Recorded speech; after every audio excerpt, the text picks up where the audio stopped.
A year ago, I created a petition thinking I would get a couple of hundred signatures, and 500,000 people signed saying that the FBI needed to step in and investigate the shooting death of Trayvon Martin.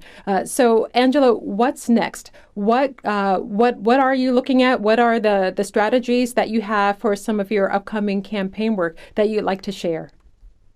Donald Trump is definitely the focus right now. My sense is that the tide has already turned on Trump. Sometimes it's just a matter of creating safe space.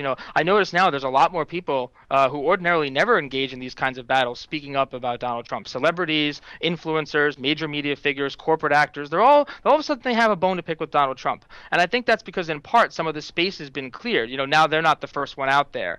And so I certainly want to encourage and keep that space available for, the larger corporate community to push back on the kinds of conduct that Trump has been engaged in. And I think there's going to be more organizing when it comes to the Donald Trump stuff. I would love to run at some point a Dump Trump blimp in one of the major Macy's cities, because apparently Macy's is interested in hot air. And so I think that if we're going to have to do that, we're going to have to get some hot air of our own. But other than that, the Trump is the major focus right now, because that persistence element is key. And I wouldn't want Trump to think that or that this is sort of flared down. I haven't seen Macy's any indication that Macy's purchased for the next season yet. That was always my sense, that eventually they'd recalibrate